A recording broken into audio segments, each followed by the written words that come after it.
So with me, I have Ted Demopoulos, my friend, fellow Sense instructor. Hi, Ted. David, pleasure to be here. So usually these conversations start with the very beginning. I like to ask, how did you even encounter computers? Like, what was your first computer? That kind of things. Yeah, well, when I was born, the rain was falling on the roof, going pitter patter, but I don't remember that. That's what my mother told me. What I do remember is, as a kid, I was very interested in technology. Mm-hmm. And I remember getting old televisions that people were throwing out and, taking the tubes out and building things with them and so forth. That's very nice. Most people use the family television to do that, or the phone or something like that. So you were not raiding the living room and trying No, to I wasn't. No, I was raiding like things apart, junk piles and so forth. And the first computer I built, I don't know, it was probably 14, 12, 14. It was with my father. And it was a mechanical computer. You programmed it by throwing jumper cables. And it couldn't do much. It could do like binary addition and subtraction with light bulbs and so forth. What model was this? It was no model. It was like just put together through a bunch of components. It was not a commercial computer. It just had like binary logic in there. But how did you know how to put it together? Was it with your With my father. Mm-hmm. Now, he wasn't overly technical. Someone must have explained it to him. But we had like levers and switches, and we'd program it by throwing jumper cables, and it couldn't do much, but it could like add numbers when you programmed it. And the output was shown with light bulbs. I mean, that's pretty cool. It was just pretty from cool. Scratch. Yeah. And then the first official computer I ever used was in high school. Mm-hmm. And there's an author, Dan Brown. Dan's one of the most popular authors ever. And what was his big book? I keep wanting to saying. Well, there's the Da Vinci Code, probably. Yeah. I always want to say Copernicus, but it was the Da Vinci Code. I think so. Yeah. His first book, though, was called Digital Fortress. Yeah, I do. Yeah, and that was based on fact. Mm-hmm. That was about a student at this high school that had sent an email message, said something like, I don't like President Clinton. I hope he gets the flu and dies, or something like that. And in that book, anyway, the Secret Service infiltrates the computer. They hack in somehow and they install this different. I don't remember the details of the story, but that's the computer that I learned on. Mm-hmm. It was a PDP-11, an old digital equipment computer, and I had free access to it. My high school had one, and I didn't really realize what I was doing at the point, but I was basically reverse engineering it, because we didn't have any documentation. There were no manuals or anything like that. What year was this approximately? 78, 77, 78. That was a pretty big thing to have a PDP. That was a real big thing. In a high school, many colleges maybe had one. Yeah. My high school had one. Huh. I went to school with Dan Brown. It was a fairly impressive high school. And it was interesting because I found I could allocate memory, look in the memory I'd allocated, and it wouldn't be empty. There'd be like stuff in there, like sometimes system code or other people's programs. So I'd find all this undocumented code, at least I think it was undocumented. We didn't have documentation. And I'd figure out how to do things. And I wrote like some of the classic programs. Like I wrote a program that opened all of the physical terminals as files and then did I/O to them and like faked login screens. So people would try to log into it, would take their username and password, say your password is wrong or whatever the message was. And then the program would exit and you'd be at the normal login screen thinking you just mistyped your password. I never did anything malicious with that. We just stealing people's usernames. It was just interesting. Yeah, it was just interesting. Yeah, and that was the first computer that I used. But what language did you need to program the computer? It was BASIC or some BASIC variant. The operating system was RISTUS, was RS/TS or something like that. It was pronounced RISTUS. I still remember some of the system calls. I could probably sit down and still use it.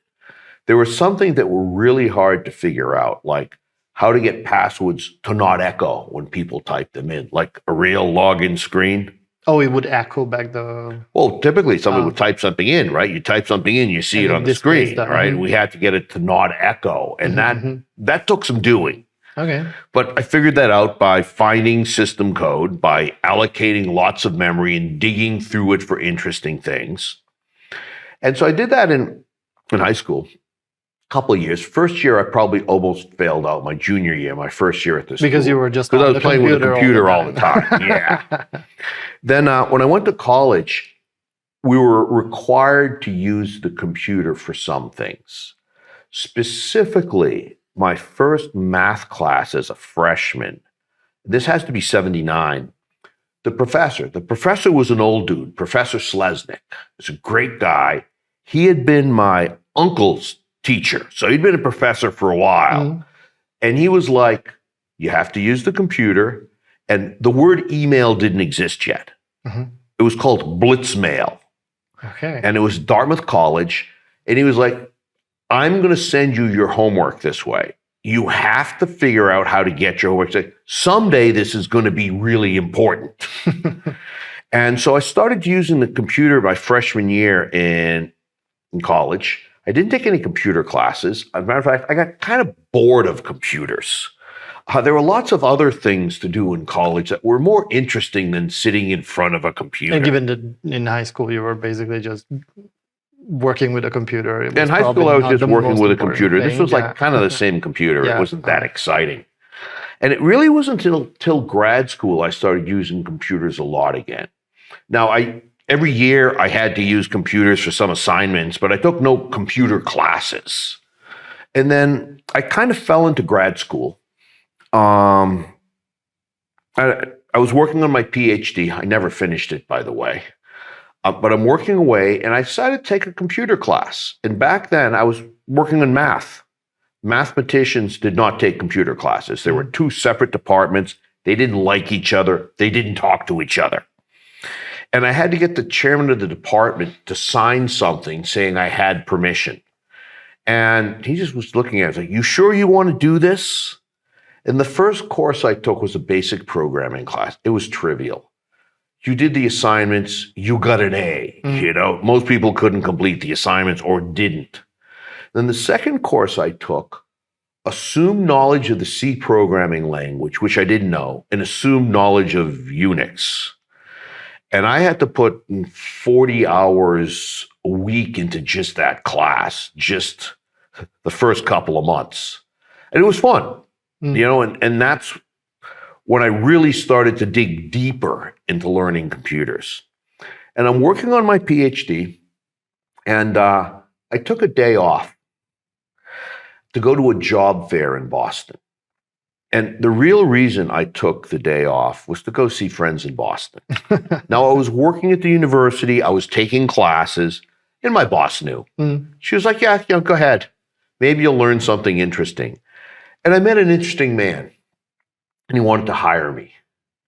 He wanted to hire someone to teach computers. He did not want someone with a computer degree. He wanted someone that had some teaching ability, and I was teaching a very little bit, but a little math as a grad student. Why was it important not to have a computer degree? So it's not that theoretical? He did not want someone that would like make assumptions that people knew something. He wanted more of a beginner to teach beginners. And he thought someone that was mostly self-taught, which I was mostly, right? I took classes, but I was mostly self-taught, would be good for that. Now, he didn't hire me because he didn't have a job opening. But like 6 months later, he called me on the phone, wanted me to come down for an interview. And he ended up hiring me. And I made a deal with the university. They would give me an oral examination and give me a master's degree. And then I would come back and finish my doctorate. Wait, I'm a little bit lost. How could you work on your PhD without a master's? Was that possible? in the past, yeah, you didn't get a master's. You just got a PhD. Okay. So you just went I was in the PhD program, right? They just didn't give me a master's. I mean, would they grant me one with a PhD? Who knows? It was the PhD program. And so anyway, they gave me an oral examination. And I know the person before me that took an oral examination barely passed. My oral examination, one of the first questions I got asked was one of the most bizarre things. There's a famous mathematician named Hausdorff. Mm-hmm. It was like, what's Hausdorff's first name? They're like, Felix. And the professor said, well, obviously we have to pass Ted. And they just threw bizarre questions at me for like 20 minutes. Like, yeah, obviously we have to pass Ted. Mm-hmm. And there was very little question that I was going to pass. And then they kept me for like, I don't know, like 7 or 8 hours, asking me all kinds of bizarre things, having me prove all kinds of theorems on the board. They were having fun. We ended up ordering pizza during the exam because it took so long. I already knew I had passed, pretty quickly. But what was the whole point of having you there for hours and hours and hours? They were having fun. They were doing math. They're mathematicians. That's what they do. Wow, that sounds horrible. And so then I went and I started this job at Apollo Computer. I was Apollo for about 3 years before they were bought out by Hewlett-Packard. Mm-hmm. And I loved the job. They were paying me to play with computers and learn things. And I'd learn things, and I was both teaching classes and doing consulting for them. Mm-hmm. And I'd go to customer sites and do various things for them. And loved the job. Matter of fact, I'm still in touch with people for that. My original boss got married about a year ago. I conducted the marriage ceremony. So obviously we're pretty good friends still. And Hewlett-Packard bought us. I didn't love working for Hewlett-Packard. Good company. Right? I just didn't belong there. And it was not their glory years. How big was the Apollo Computer? Apollo Computer was about 5,000 people. Wow, that's when they were bought by Hewlett-Packard. When I started, there were probably about 2,000-3,000. Uh-huh. And so because I pictured some much smaller company, but then yeah, okay. Yeah. So it was like already like we can even say larger company. It wasn't. I mean, they were a startup, but they weren't like a really early stage startup. Yeah. And what was the reason why HP decided to buy the company? Was there anything on? I can only tell you what they claimed. They claimed that they were buying market share. Mm-hmm. Apollo customers didn't like HP, and as far as I could tell, like 90% of them were gone within the first year. Mm. Was it the people in the company, or it was horribly mismanaged? I mean, mergers and acquisitions are always difficult. Yeah, this was simply mismanaged. There was no question. And HP, good company, right? It was not their glory years. It was the first time they ever had layoffs. Mm. And the HP employees were, how will I put it? They were kind of really stupid. I mean, they were very intelligent people, but most of them had been with HP since they graduated. Most of them were lifers. It was their only job ever. And they were blind to so many things. When Hewlett-Packard had their first layoffs ever, they were like, no, we're not having layoffs. These people are being accessed. They have 60 days to find another job. And it was like, there are no other jobs in HP. They're going to be gone in 60 days. They're like, no, they're accessed. And when they'd be accessed and they wouldn't have a job, it's like, no, they'll come back. A job will open up. Mm. And they were just blind to what was happening. They were sheep. They just didn't get it. They'd only been with HP their whole career. They were just probably very, very accustomed to how HP works. And HP, good company. But it was not their best time. They were not doing well. They had problems. I really enjoyed my time at HP. I'm not going to say I loved the job. It was good. Mm-hmm. I learned a lot. The people were smart. The best thing was I got big company experience. Yeah. It's like, okay, in a large organization, there's some really good things about it. There's some things that are going to be fundamentally difficult because it's a larger organization. There's going to be some level of bureaucracy that's getting in the way. And obviously, the larger an organization, the more bureaucracy you need. And bureaucracy isn't fundamentally bad. It's just excessive bureaucracy. And it's an important skill to learn, I think. It was how you navigate in a big corporation. Very useful. Now, it's less than 5 years total I've been working. I wanted to go work for myself. I wanted to be a consultant. I didn't want to have a boss and a full-time job. Even though every boss I'd had, I was on my third boss. Every boss was decent. Mm-hmm. My first boss was awesome. The next two were fine. I had no issues with them. And I had this plan.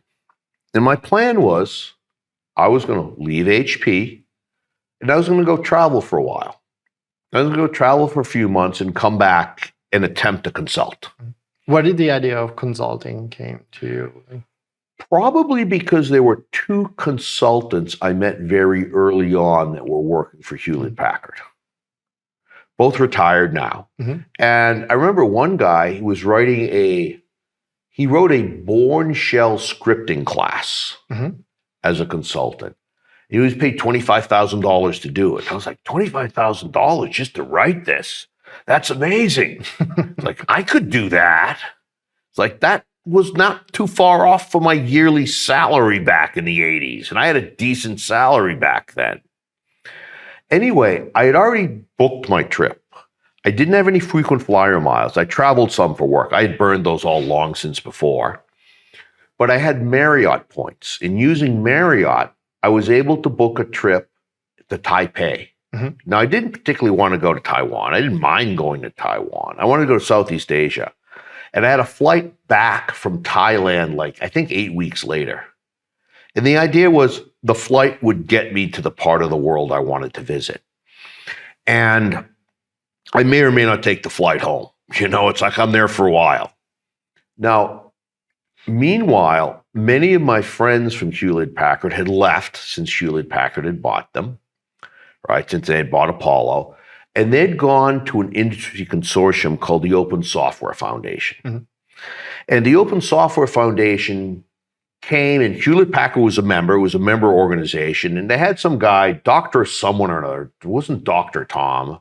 The guy came and gave a talk on this new technology they had, which included Kerberos and a bunch of other stuff. And people had questions, and he couldn't really answer all the questions. And I could. It was like, based on what he said, well, the answer is to this, obviously this is how it works, and this is what it works, how it happens. And the guy in charge of the talk, who was an old friend of mine, was like, you got to come work for us. And I was like, I have a job. He's like, well, you can leave your job. It's like, no, you don't understand. I have a job. I don't want a job. It's like, well, you can come consult for us. And I said, look, here's what's happening. I already have these plans. I haven't given my notice yet at Hewlett Packard, but I'm going to go travel for a while. I'll be glad to come back and consult with you, in 2 or 3 months or something like that. And anyway, I ended up giving my notice at Hewlett Packard. I timed things very carefully so that I caused minimum damage. I gave 2 weeks notice, as is traditional in the US. And I told them, I said, if you want, I'll stay longer, but I'm out of here. And they didn't believe I was actually leaving. Why not? Because I hadn't left yet. People don't leave. Well, they assumed, first it was assumed I'd be the first person out the door. Mm-hmm. But I was there for close to a couple of years, and I hadn't gone anywhere. So this was Friday. They weren't taking me seriously. So Monday when I came in, I brought back all kinds of equipment I had at home. Now, I'd legally taken it home. I'd filled out the paperwork. They didn't know I had any of that stuff. I mean, it had to be $100,000 worth of equipment. Now, I was obviously giving it back. It wasn't mine. And they were like, oh, you really are leaving. So I left after 2 weeks. Friday was my last day. I was supposed to go travel. Drove home, got home maybe 5:30. I'm on the clock working for the Open Software Foundation. Right. The moment I got home, they had me working on something. But why did you agree? You wanted to travel, so they needed some things done right away. But they called you in within that 2 weeks? They needed stuff done right away. And it's like, well, yeah, I can do this stuff before I go. Mm-hmm.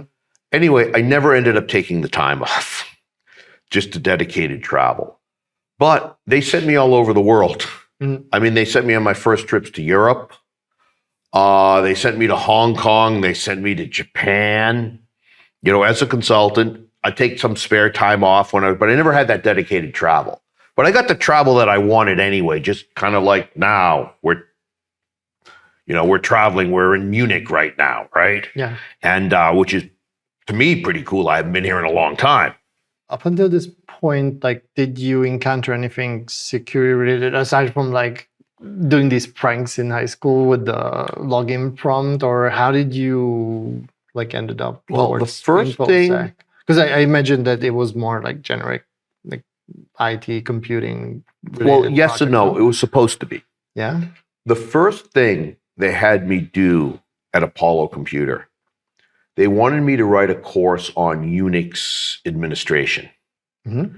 And I was like, okay, I could certainly do that. That was simple enough. I knew Unix well. I probably knew it better then than I do now. I think I've forgotten a lot of what I knew because, I'm not hands-on over 100% of the time like I probably was back then. And as part of the course, I was like, okay, well, we need to put system hardening in there and we need to put IP configuration. Not everyone used IP then. It wasn't installed by default. And my boss was like, no, you don't have enough time to do that. It was like, no, this needs to be in the course. That was you saying. That was me. Hardening and IP. So basically, I had to, I'm not going to say social engineer him, but convince him that both it belonged in the course and I could do it in the allotted time. But did you think that it was important to have those things in there? Because I just saw networking as being something that was going to become bigger and bigger. And just the stability of the system depended on it being hardened. It was like, to me, it was like, obviously it had to be there. Now, part of that might have been because of my student background where students were always breaking things, right? That may have been it. It wasn't hardening against malicious people necessarily, but making it more robust, more reliable. More locked down so that more locked down, yeah. Things. And so that began from day one. When I went to the Open Software Foundation as a consultant, one of the big things I was working on was Kerberos. And Kerberos was relatively new, right? It was way before Microsoft implemented in Windows. Project Athena. But Windows was probably not a thing. Windows was a thing. We had like Windows 3.1, I think. But we had Windows 3.1 actually. Yeah, but that does not use any authentication. No. Well, no, they used NT LAN Manager back then. Right? And what is it? There's something even before the LAN times. I can't remember. It's PC something protocol. Yeah. There was some ancient stuff. Not Kerberos for sure. Yeah. Yeah. Pretty quickly, I was like doing a lot of Kerberos stuff, a lot of security stuff, because that's where I found value. I was interested in, and people would pay for me to do that. So I went to the Open Software Foundation being my first client, and they were using a lot of my time. I knew early on that I couldn't just have one client. That was a little too close to having a job. Sorry to interrupt, but just to put it on a timeline. So you went to college in early 80s and then started working with Apollo. So I went to Apollo. What year at this point? I went to work in Apollo at 1986. Yeah. Which is one of my favorite years. I had so much fun that year. Then 1990, I started working for myself. I think it was January, but to be honest, I'm not 100% sure. Early 90s. Yeah, that should be already like some basic Windows systems and such. Yeah, and the first modern version of Windows NT, was that like 93, 94? I don't know. They had an endless beta cycle I was involved in. And, I knew that I couldn't just exist. But I mean, the official was 95, right? So I don't know when they officially shipped it. I had it for like at least 2 years ahead of time. Oh, okay. Wow. It was very easy to get into they didn't call it a beta program, but it was. I might have called it a pre-release program. I'm not sure. But anyway, I knew I couldn't just have one client. That wasn't reliable. My second client was Motorola. And I'd done a lot of work with Motorola's paging division when I was a full-time employee. And I stayed in touch with the people there. I'm still in touch with one of the people I work with there. I mean, we're friends. I see him every couple of years or so. And they hired me to do the same kinds of things I was doing when I was at Hewlett-Packard. So they were my second client, all in the first year. My third client was Hewlett Packard. They came back to me wanting to know if I could help them with some things, which I was kind of shocked by that. I never thought they'd come back and hire me as a consultant. For way more money than For way more money, yeah. than you used to have. Basically, I told them what I was going to charge, and I probably should have asked them for more, but it was fair Because for them. It was they fair for immediately me. said, okay. Yeah, there was no question. Yeah, that's a good sign that you probably There was no not question, asking, Yeah. And it was a good deal for me. It was fair for them too, right? That's a good deal. It's good for both sides. And then as time went on, I just did more and more security, right? One of the things I did with Kerberos was I put together at one point a 2.5-day class on Kerberos. I had a class on the first version of Windows NT where it was more focused on the security than anything else.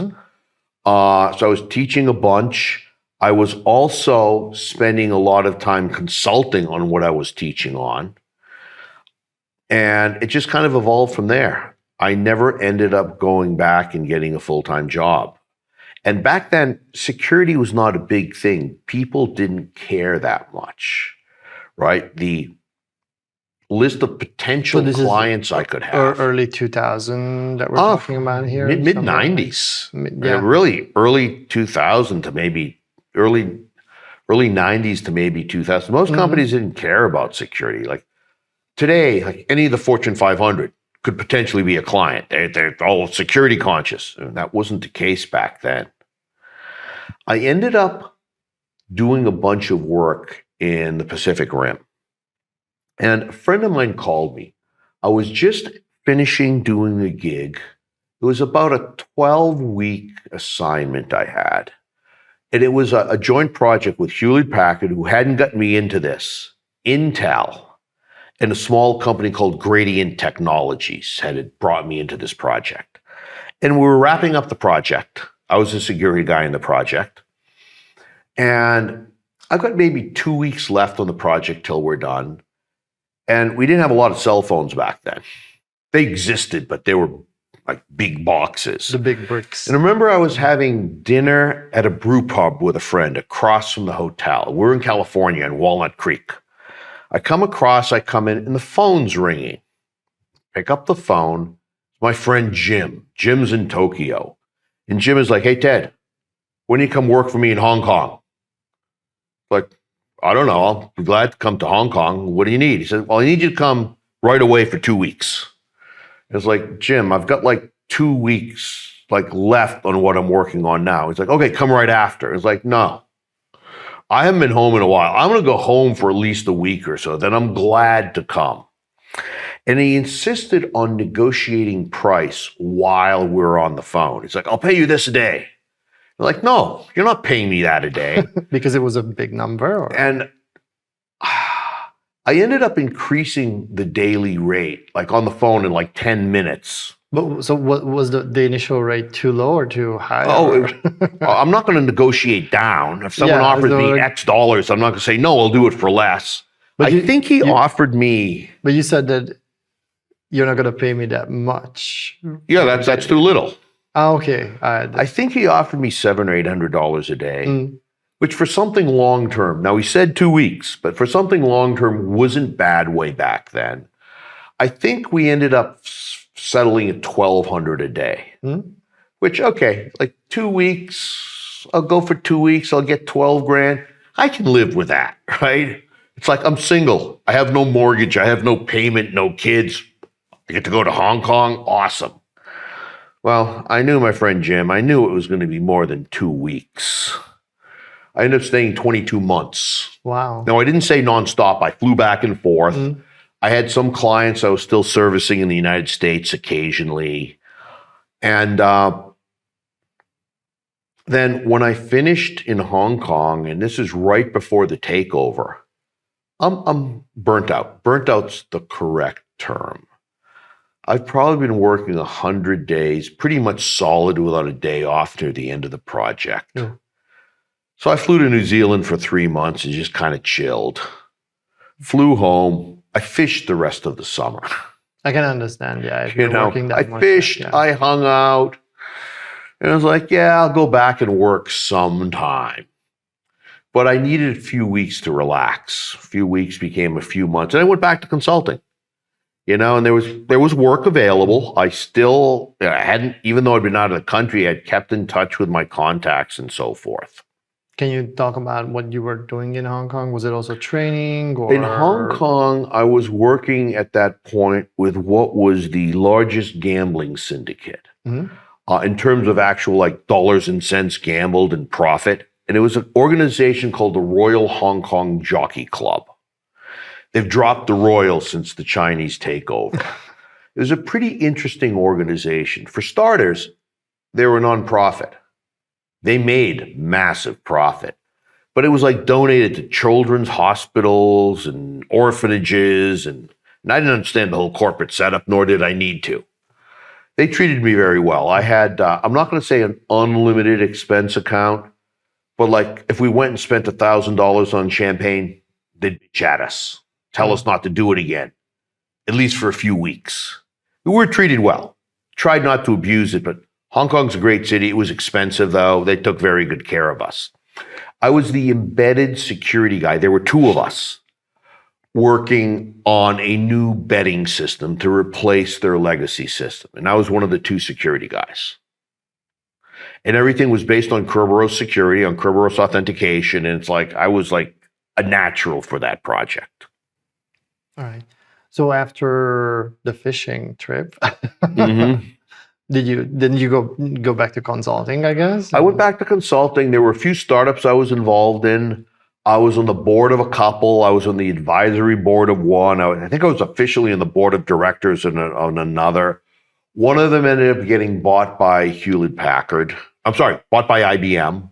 I didn't make a single penny from that, but I got a lot of great experience. There was another one I was involved in. We were doing some offshore outsourcing in Poland, of all places. I was supposed to go to Poland. We went bankrupt first. That was clearly a textbook failed startup. Everything went wrong. We had some venture capitalists. They'd given us some seed money, not a lot, with a promise that once we got our first big contract, which was defined in terms of dollars, I think it had to be over $50,000 or something like that.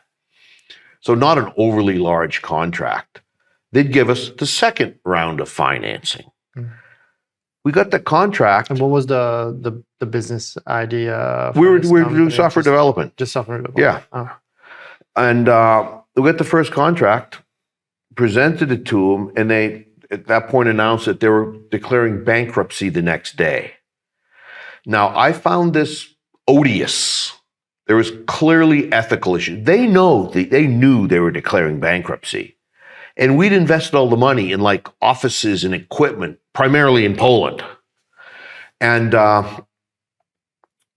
there were four founders of the company. I was the fifth guy in. They insisted on keeping the venture capitalists on the board. And I was like, these people are scumbags. They're dead. They're gone. We kept them on the board, which was a stupid idea after their ethical lapses. And the company eventually went under, which wasn't a big surprise. I never made it to Poland until about 2 months ago. I finally made it. And I was involved in a number of other startups. I was doing some small-scale consulting. I mean, they weren't any big, long-term projects, nor did I want them at that point. I was doing a little bit of training, not a lot.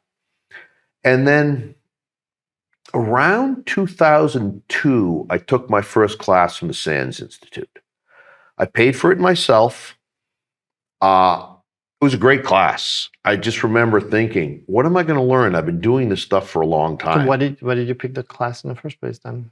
Because I was sure I was going to learn something. I didn't know what I was going to learn. And how did you find SANS? They were not as big. How did as I today, find SANS? I'd been on the SANS email list since the early 90s. The founder, Alan Powell, had reached out to me via email. He just found me online. He's like, hey, Ted, I know you're involved in security. Can I add you to this email list about security? And back then, the answer was like, yeah, of course. It's like, we didn't have that much email back then. It's like, man, emails about security? Like, yeah, cool. Yeah, sign me up. So I knew about SANS for a long time. I'd gone to my first SANS conference in 97. They didn't have training back then. It was more of a traditional type of conference. It was in New Orleans. I distinctly remember we're a younger and a very heavy drinking audience. This was a drunken conference. Everybody was going out and partying hard. Yeah, I mean, New Orleans is probably New not Orleans. the best location. Yeah, but it was a great conference. I mean, who was the instructor for the class? Oh, well, that was the conference didn't have an instructor. Oh, this was just so not. Yeah, they were home as the speakers. Okay. So, but then that was the class that I took was 2002. So we're going like 5 years later. I took a full SANS class. Okay. They didn't have classes yet. Oh, okay. The instructor, I don't know if he exists anymore. He definitely hasn't taught for SANS forever. A guy named Chris Spiru. His Greek name. He's a Greek guy. He was good. So that's why you picked his. No, that's not why I picked him. I picked it because it was in Boston, and I was like near Boston. And then SANS, how will I put it, started pestering me over email, saying, hey, we want you to come teach a class. It's like, okay. And back then, they started you with so-called mentor classes, where the class was over 10 weeks. People self-studied, and you got together with them once a week and like did demos and answered questions. And I remember telling them, it's like, I can't do this for 10 weeks. It's like, I'm a consultant. I travel. I'm never home for 10 weeks in a row. And it was like, well, you could do 10 out of 12 weeks. And we went back and forth. We were sending an email back and forth about every week or two, right? So it wasn't remotely real time. There's a gentleman named Scott Weil, who's now retired, who's at SANS for a while. I'm still in touch with him. He's in Chicago. He's kind of dedicated his life to the blues now that he's retired, big into music. And eventually he was like, well, wait a minute. Everyone here already knows you. It's like, why don't you just come teach a class? We'll skip this mentor stuff. Like, okay. And I ended up teaching 2 classes with another instructor. The first time I taught the first day of Security Essentials, and then someone taught the rest of the week. And I remember I taught the first day, and I just told the instructor, it was Matt Llewellyn. I said, hey, Matt, can I teach the rest of this class? He's like, yeah, that's okay with me. And he's like, we got to get permission. And SANS never answered. So I just kind of sat in the rest of the class. And I remember it's like, he paid attention when I taught that first day for the first 10 minutes, and he totally ignored me. And at lunch, I was like, am I doing okay? It's like, yeah, obviously you know your stuff. It's like, you don't need me here. Then they had me co-teach once again with someone else, Bob Hillary. Bob's retired. He actually lives near me. I didn't know Bob at the time. I didn't know he lived like less than 3 miles from me as the crow flies. And then I just kind of started teaching SANS classes. And depending on the year, one year I taught 3 classes. I was busy doing other stuff. They didn't have that much of a need. One year I taught 23 classes, the majority of which were 6 days and involved travel. That was insane. I enjoyed every class. Every class was a blast, but I was never home. And I also remember that year, I'm home. It's like right before Christmas. And I'm thinking to myself, man, did I have fun this year? I really didn't do very much, but I had a blast. And I'm like, well, wait a minute. I taught 23 classes for SANS. I taught 2 of my own classes. We're up to 25 classes. I did some travel for pleasure. You know, I just had some fun travel. Not exactly nothing. That's not exact. And I wrote a book. That's when I wrote my book, InfoSec Rockstar, you know, on the soft skills involved or the non-technical skills to exceed. It's like, I guess I really did a lot this year. And I was like, I haven't done anything this year. And I do remember I didn't sleep as much as I should have that year, among other things. So here we jumped a couple of years, though. We've jumped a few years, but you know, we're still, I don't know. So when you started teaching for SANS was 2000, mid-2000s. 2004, right? maybe. I taught my first full class. Yeah, so this might have been, I don't know, 2008. Well, wait a minute. I got to figure out, when did I write the book? I'm not sure when I wrote that book. Oh, I can help with that one. I know it was a couple of years ago for sure, but it was probably I think 4 years ago. not that that was long probably ago. 2017, 2018. You're right. Yeah, I think we met, and then maybe a year or two after you wrote the book. Yeah. That was your very first book. That was my first book in security. I had written some books way back when social media was new, on social media. And those had just sort of accidentally happened. I didn't take those that seriously. It's like, wasn't what I did. It's an interesting accident to write a book. It was, well... You just bumped into a typewriter or, well, computer, not typewriter. Yes, I accidentally wrote a book. You just accidentally wrote it. Well, what actually happened is a literary agent literally showed up on my doorstep. Okay, they didn't literally show up. They emailed me. I had this one story, and this was true. I had started blogging, and blogging was new. Nobody knew what blogging was. And I started blogging on security. And I got a call from the Department of Defense. Ooh. And I had been recommended by Gartner. I had a high school friend who was working for Gartner, college friend. I'd lost track of him. And we just like recently reconnected, 10 years later or something. And he had recommended me. And I got a call from someone, they didn't even know how to spell my last name. They had my phone number, Ted something Greek. Some Greek guy, yeah. Yeah, and I had a great talk with a great conversation with a guy. He was a great guy. He was like, look, we're really interested in having you come give a keynote talk for one of our conferences. He said, there's a committee. There's a couple other people we're looking at. I was like, okay. And get off the phone. Apparently, he looked me up online. He knew how to spell my name now. And he called me back like 30 minutes later. And he said, I don't know what a blog is, but I found yours online and I read it. And I was writing on security. And he said, there's a committee, but I'm the chairman of the committee. Do you want the job? And based on that story, this literary agent, Wendy Keller, fairly established literary agent, reached out to me and said, I would love you to write a book on social media, because on blogging. You posted that story on your blog or something? I'm not sure how she heard the story, But it was based on that story. It was definitely based on that story. And she reached out to me, and there was some experience I didn't have. I didn't have any, formal corporate communication experience or marketing communication. So a friend of mine was going to write the book with me. It was a friend who's been involved in high-tech public relations forever. He helped launch America Online, for example. Wow. And he had to bow out. He was too busy. So they connected me with someone named Shell Holtz. Now, I've never met Shell. He's a little older than me. We have almost the same birthday, but man, we just clicked.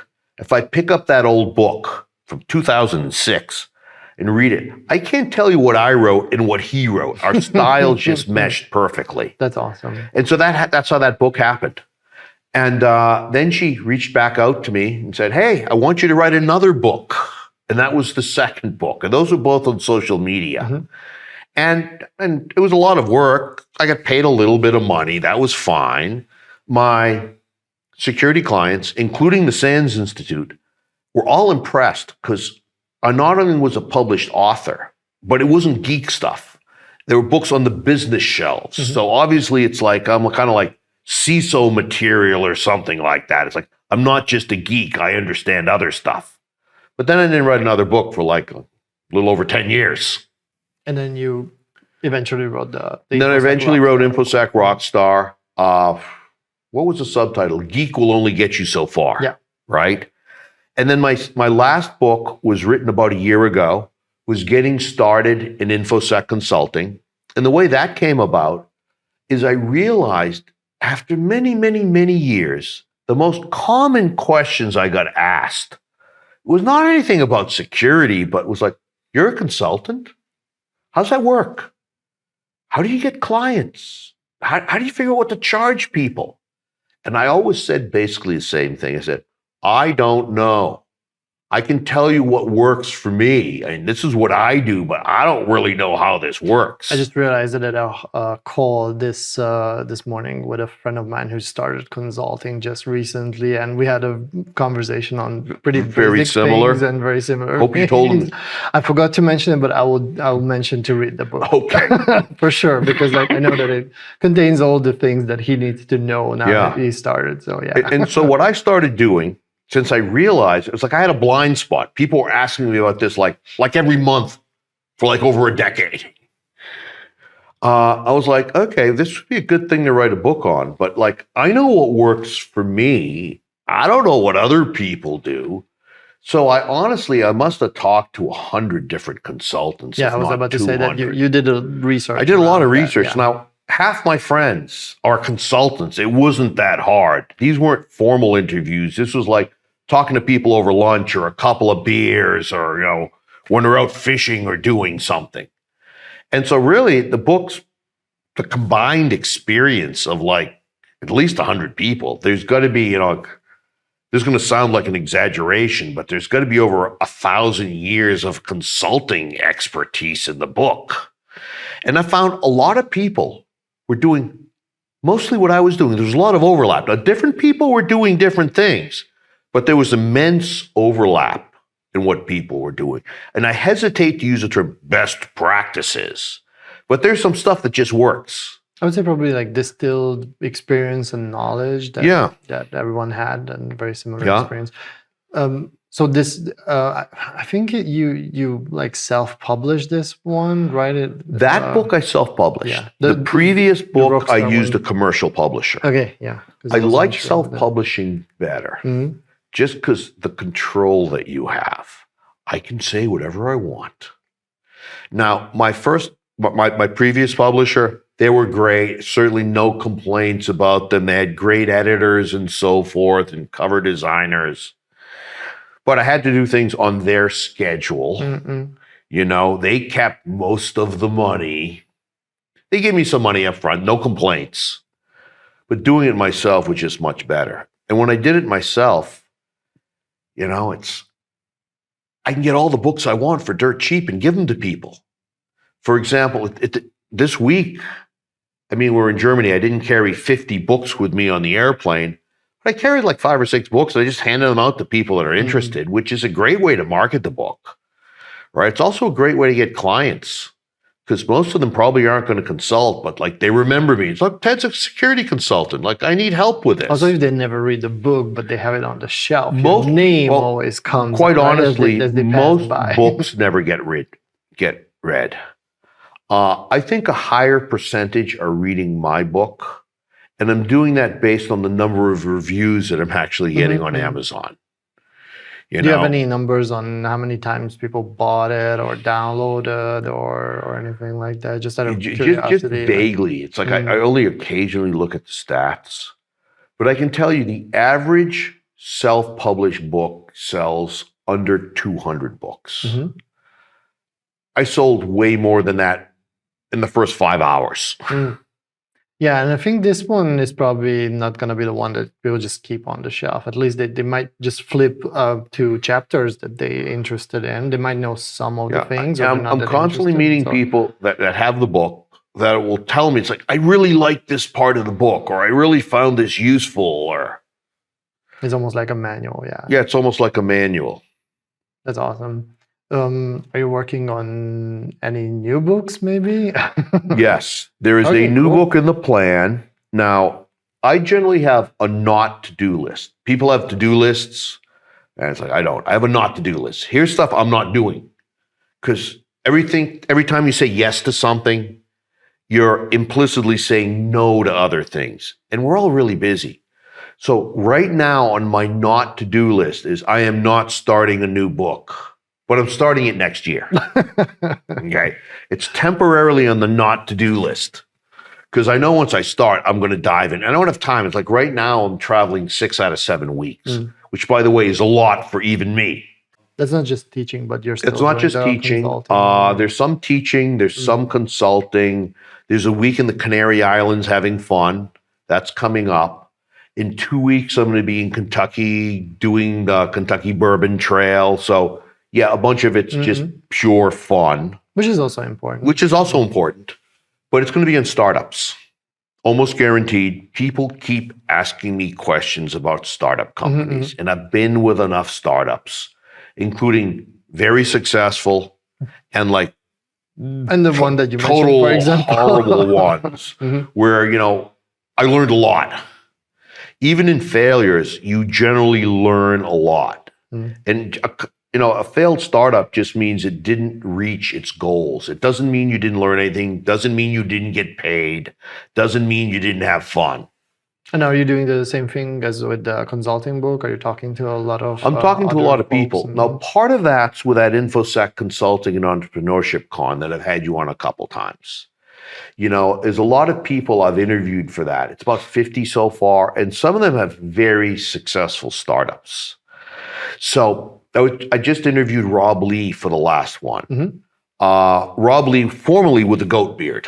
That's right. Yeah. There's lots of Rob Lees out there from Dragos. Running Dragos, yeah. And it's like, how do you actually accidentally start a company with $1 billion valuation? He's like, well, here's what I did. Here's what happened. And I got people like Tim Medine, right? And Tim wanted to consult for a long time. And I remember talking to him about that years ago, 5 years, 6 years. And I didn't know Tim well. I'd known Tim for a while, but I really didn't know him well. And we ended up going out for drinks at a conference. And he was like, yeah, I want to start consulting someday. He's like, really? I can help you with that. And he ended up taking a course I have on how to be a consultant. And now I'm not going to claim his success as mine, right? He would have been successful without me, but I definitely pushed him to start faster. And so it's like, I've interviewed him a couple times. I was like hanging out with him last week, you know, actually about 10 days ago, we were hanging out together. And so I've got that. That's another case study. And these are just some names that pop up. I've got a friend in London I've worked with for over 30 years, including at the Royal Hong Kong Jockey Club. He was the other security guy, a guy named Pierre Noel. Pierre he was the Chief Information Security Officer of Microsoft Asia. And yeah, okay. He was the Chief Information Security and Privacy Officer of Huawei, all of Huawei, like not a division, answering directly to the president. So he's had these high-level roles, and in between, he's had startups. We've been in startups together. He's done a lot of consulting in between. And right now, basically, he's working with startups, some of whom I'm in touch with as well. So I've got lots of collective experience. And most people are more than happy to talk to me, probably happy to talk to anybody about their startup experiences. So it's going to be it's like not just what I've seen and what I've done, but collective experiences from hundreds of people. Well, I'd like to think hundreds of people, probably at least 100, probably at least 100 startups there. That sounds super interesting. Yeah. All right. So you're going to start working on it and then... I'm going to start writing that sometime next year. Yeah, I'm not sure when. But I know enough that I know what I've done in the past doesn't work. I've got a couple of weeks here. I'll write a little bit, and then I'm busy for a while. I'll pick it back up later. And I know I need more dedicated time to do it in an efficient way. And right now, quite honestly, these 3 months, I'm having way too much fun traveling. I just am. And sitting at home and writing a book, some parts I love about that. I love being home, right? This isn't my favorite time of year to be home for starters. And it's just not the right time to do it. It's not the right time to start. I'm still collecting information from the book. I'm not going to say I'm formally collecting information, but I'm just naturally talking to people about their startups. Yeah, and so when I dive in, my hope is it's not going to take me 2 years to write it, but maybe 2 months to have a solid draft. Yeah, but you want to do like in one go. I want to be able to do that first draft with minimal interruptions. Now, I've learned some things about first drafts. I kind of knew them before, but I paid no attention. Your first draft is a first draft. Just write the damn thing. I kept like, I'd write and I'd go back and I'd edit and I'd write a little more and I'd go back and edit more. It's like, yeah, that's not how it should be done. I know enough writers who are like, don't do that. Just write the first draft. It's not going to be great. It's not supposed to be. It's a first draft.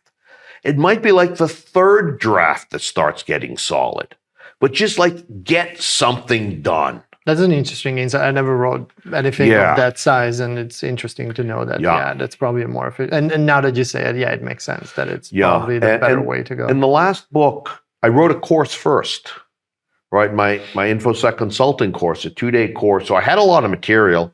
I had all these slides. I had lots of notes with the slides. Like, I got enough words here for a book. I just got to massage it. So basically, you just extended that one. Yeah, I shouldn't have done that. I should have like not even looked at that.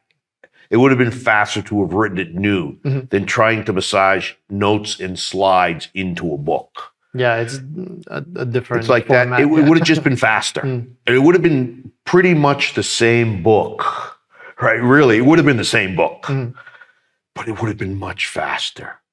But, you know, logically, it's like I have all the stuff written. I should use this. Like, nah. Maybe someday we can have AI take that material and write the book. I'm not waiting for that. Yeah, that's still a long way to go, probably. Yeah. All right. Is there anything else exciting that you're working these days, or any other plans aside from writing another book? I'll tell you. You know, I'm a little older than I look because, well, clean living. And just clean living, you know, it's like, so I'm a little older than most people think. And I have so many friends my age that are retiring. And I always like look at them, and usually announcements are on Facebook, right? And I always write them saying, man, I'm so sorry. Your life must have sucked so much. If you hated what you did for work, you've got to totally stop and never do it ever again. It's like, I'm sorry, your life must have sucked. It's like, I like what I do. I'm not changing, but I'm morphing what I do. It's changing a lot more.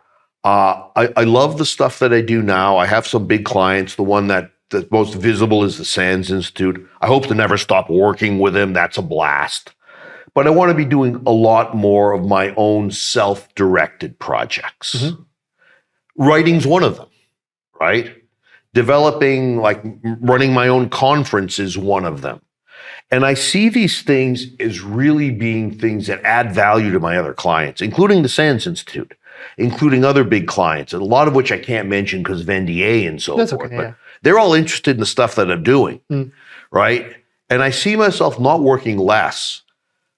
But instead of jumping from, this looks really cool, it's like, hey, Ted, want to go to Munich? Oh, yeah. Me, like, making the opportunities happen rather than picking from great opportunities that pop up, me driving the opportunities being created, both for myself and other people.